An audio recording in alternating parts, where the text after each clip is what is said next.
This is the brand new Sony 14mm f1.8. It's a fast, prime, full frame, super wide angle lens that costs about $1,600. I'm going to talk about whether you need it or want it and compare it to the only real competitor, which is this Sigma 14mm f1.8. First, a quick plug for our store, Northrup.photo, where we have award-winning educational material.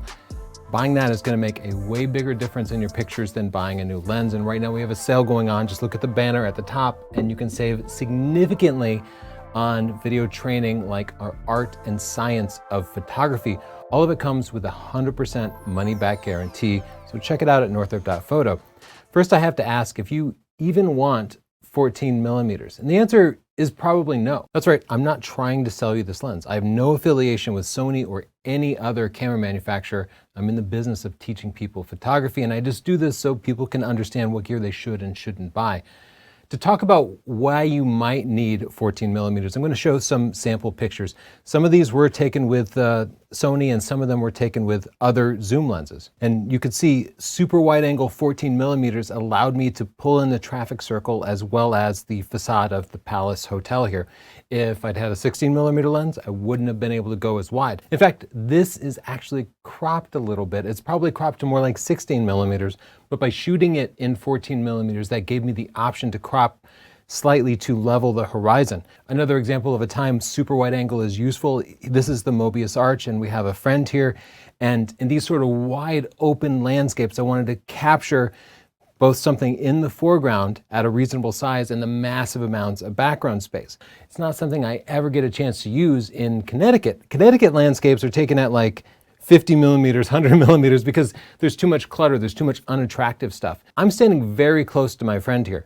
When you shoot super wide angle, you have to get within a couple of feet at most, or often a few inches to a foreground subject in order to make it large enough to fit the frame. Another shot of the Mobius Arch. You've probably seen this shot with more telephoto lenses over and over again, but the super wide angle makes it feel very round and kind of fat at the bottom.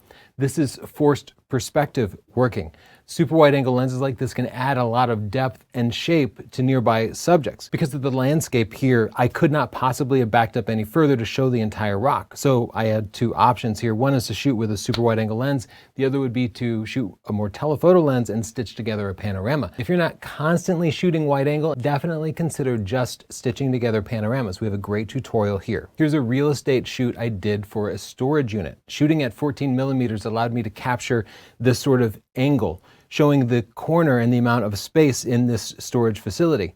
Here, I could not possibly back up any further to show the different storage units in a row. So shooting at 14mm allowed me to show multiple different units and made the space between the rows actually seem a little bit bigger. To real estate photographers, these super wide angle lenses are an absolute must-have. Often in sports, these super wide angle lenses can be used to exaggerate distances and heights. Here you see a motorcycle jumping off of a ramp, and you can see by getting close and shooting wide angle, I'm making them appear to be much higher than they are, and it creates an interesting perspective. Another great reason to have a super wide is Milky Way photography, or photography of the aurora borealis, things that take up massive amounts of the sky. Sometimes in tight spaces, these super wide angle lenses are useful for telling stories, such as in this antique shop where I was able to put something in the foreground and have something in the background while showing a little bit of the room. An architectural example. The super wide angle here distorts these bridges, causing them to converge a little more prominently than they would with a more telephoto lens. And that can be used to create interesting lines and artistic looks. Those are all great reasons to get something like a 14mm lens, but I would generally prefer to be using a zoom. There are so few times when I want to use 14mm specifically that something like a 12-24 from Sony or the 16-35 is much more versatile and useful. The prime does have some benefits like action, especially in low light. The Sony 14mm f1.8 gathers a stop and a half more light than one of those f2.8 zooms. And that means your shutter speed can be 2.5 times faster, or your ISO can be 2.5 times lower, giving you cleaner images. These low light shots with movement can easily be stitched together into a panorama, and thus capturing it in a single frame and getting it as clean as possible is a big deal.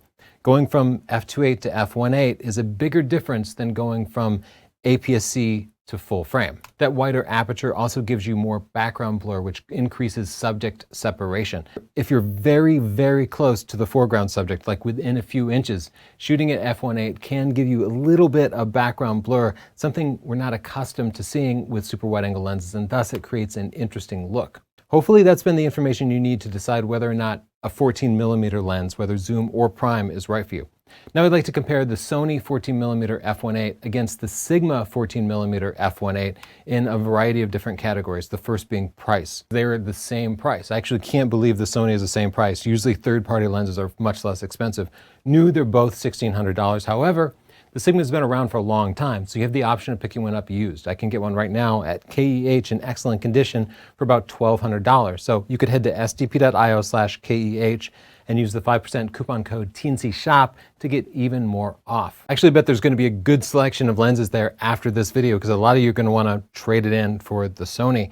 If you do wanna sell any of your camera gear, turn it into cash, give it a new life with somebody else, head to sdp.io/sellkeh, and then you can get a 5% bonus by using the coupon code TNCSELL. Another big differentiator is that the Sigma is available for Canon, Nikon, Sony E-mount, and L-mount like Panasonic and Leica, whereas the Sony lens is only available for Sony E-mount. However, I always recommend people choose their best lenses first and then pick the body that fits on those lenses. Most people just pick a body and then try to find the best lens. You're going about it backwards. And if a 14mm f1.8 is really important to you, then it might be enough for you to pick up that and a Sony camera. Another comparison is size, and no pun intended, but the difference is absolutely huge. Like, just look at these two lenses side by side. The Sigma is a full inch bigger, and the front element is absolutely huge. Another big difference is the weight. The Sigma is 2.6 pounds, whereas the Sony is 1.1 pound. The option to shave 1.5 pounds of weight off of my backpack is a big deal. Both of these lenses accept rear filters from third parties. Sony has a rear filter holder built into it, but the third-party filter manufacturer has you basically replace it with something else to hold their custom filters. The Sigma works exactly the same way. The handling here is very, very different. The Sony lens feels great on their mirrorless cameras. It's very well balanced, and you shoot with it like you do any other lens. You don't think about it. But when I put the Sigma lens on my Sony cameras, it is incredibly unbalanced. Like, the front element of it is so very heavy that it balances like right about here. And that means with a little mirrorless body, it's constantly being pulled down. Doing side-by-side test shots that you'll see in a second, I put this on my Sony, locked on a tripod, and once I attached it, it would tilt the whole tripod forward. That's how heavy this is. 2.6 pounds, but almost all of it is projected out, almost 5 inches from the front of the camera. Other aspects to the handling, the Sony has an aperture ring on the lens, which I absolutely love using. That lets me set the aperture before I even turn the camera on. The Sigma does not have that. The Sony focusing feels nice and smooth, whereas the Sigma actually, it's like driving an old car where you turn the wheel a little bit and it doesn't respond. It's just not a good lens to manually focus, which is a problem because you almost always need to manually focus it. The autofocus on this is bad. And I've used versions for Canon, Nikon, and Sony, and the autofocus is consistently bad and unreliable. I've been doing a bunch of side-by-side test shots with these, and the ones that I tried to autofocus, I had to go back and reshoot because it almost always misses autofocus. Now, some of you are gonna say, okay, you gotta buy the Sigma USB dock and you gotta get it like micro adjusted and all of that. The problem is the missed focus is inconsistent. Sometimes it's a little in front, sometimes it's a little behind. Micro adjustments one way or another aren't going to solve that. So as a result, for my tests, I had to put it into manual focus mode, punch in, zoom way in on the back screen, and then manually focus it. And then I have to do that like a dozen times to make sure I have an absolutely perfectly sharp shot because the focusing is kind of so imprecise. Let's look at side-by-side shots to assess the sharpness. The Sigma lens is on the left and the Sony lens is on the right. Let's zoom in 100% to the focus point, which is this picture here. You know what, I'm gonna go to 400% because a lot of people watch this on small screens. Obviously, the Sony here is far sharper. Like I said, autofocus did not work properly here. I had to manually focus both lenses just to be fair, and I did it over and over and over again, and then picked the sharpest image. The Sony, the autofocus, 100%, just as good as my manual focus. The Sigma, the manual focus ended up being sharp. So I'm confident in the focusing for this because I did it completely manually on a tripod with a delayed shutter. So the center sharpness is good on the Sigma, but better on the Sony. But let's look at the corner sharpness. Here we see again just significantly more crispness on the Sony on the right. Let's go into the opposite corner here, look at this guitar. Again, looking at this right around the focal plane, it's significantly sharper on the Sony, both of these wide open at f1.8. But here's something interesting. Let's look at something slightly in front of the focal plane over here on the corner of the image, this picture frame. Here, the picture frame is sharper on the Sigma than it is on the Sony. Why is this? Because the Sony has it out of the focal plane. The wall itself is flat and parallel to the sensor, and thus the wall should be in line with the focal plane. But the Sigma seems to have a curved focal plane shaped not unlike the curved front element of the lens. That means that as you get closer to the edges, it starts to front focus. That means that you cannot focus entirely on a flat surface. Your focal plane is not a plane, but part of a sphere. For sharpness, big win for the Sony 14mm f1.8. I will say these are under the most extreme conditions. This is wide open at f1.8 on a tripod with a 2-second shutter delay with a 60 megapixel camera. Shut the aperture down, these differences are going to start to disappear. Let's talk about how they do for astrophotography. Now in my grid here, you can see the brightness of the original images, but to make the differences more viewable on YouTube, I raised the contrast of the image so that we would better be able to see the stars. So let's look at two side-by-side photos. I want to point out on the Sony, I was able to autofocus on the stars using the Sony Alpha 1. On the Sigma, of course, I had to manually focus. First, without even zooming in, we see a problem here. Some lights off to the side caught that Sigma's huge front element and created some flaring. There is a little bit of flaring on the Sony, but the flaring on the Sigma is much worse. Now let's zoom into some stars in the middle of the frame. Looking at these sets of stars here, it looks pretty similar. They both look pretty good. So the center is pretty much a tie, but let's go out to the corners of the image. Now, this is a 15-second exposure, so especially at the edges, you start to see the stars turn into little lines. That's because they're moving through the sky, and both cameras capture their movement. But you can see, look at these brighter stars here. The Sigma shows almost like angel wings on them. This sort of ugly coma is just an artifact caused by the extreme angle of light entering there. The Sony basically eliminates this, providing much better images. We also see the sky on the Sony is generally darker because the lens seems to have better contrast. For my contrast test, I fired both lenses into a simulated sun, which is a flare behind the head of a mannequin to make sure that everything stays absolutely still. You can see the bloom from the strobe on the Sigma is bigger than it is on the Sony. This is a sign that the Sony is a higher contrast lens. This means the light fired directly into it isn't bouncing around unnecessarily as much. It's passing through much straighter. This produces higher contrast, better quality images, and if you might be shooting a sunset or something, this is really important to image quality. Still, both lenses are good, so the Sigma gets a good, but the Sony gets a great. Now let's compare the bokeh by looking at an out of focus part of that same photo. Here we can see the bokeh on the Sony is nice and smooth, whereas the Sigma has a soap bubble effect where the edges are brighter. It's subjective, right? There's no right or wrong answer, but generally people prefer the smooth bokeh over the soap bubble bokeh. So for this score, I give the Sony a great and the Sigma a good. It's still good bokeh.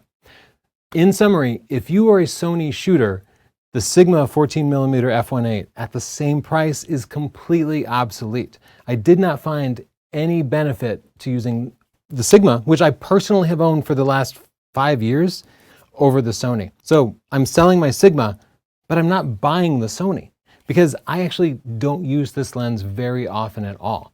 I would break out the Sony in the event I was going up into the wilderness to do some Milky Way photography, or maybe living my dream of going to Iceland and shooting the Aurora Borealis in the winter. For those occasions, I will probably rent it. There's no need for me to drop $1,600 on a lens that it turns out I don't use that often. Most of the time when I do want to shoot super wide, I'm happiest with a zoom lens. So I have the 16 to 35 f2.8, and that's what probably most people should get. I want to wrap this up by showing you sample photos that I've taken with the lens over the last month or so that I've had it, just to show you its strengths and weaknesses and when you might actually use it in the real world. Here's a photo at a museum, and what I liked about this was just the geometry of it, all these like very straight lines. And the Sony did a fantastic job of keeping these lines straight. This is the same art installation from the previous photo, but I was able to step forward in front of the benches. If you're an architectural photographer and you want to be able to crop things out by moving closer, then that's a case where you simply need a super wide angle lens. Again, shooting down this hallway, the lines on the hallway here are just incredibly straight. And you can see, though it's not that far, the 14mm perspective allowed the room to look very far away. And the forced perspective caused these lines to converge very rapidly, sort of lengthening the hallway.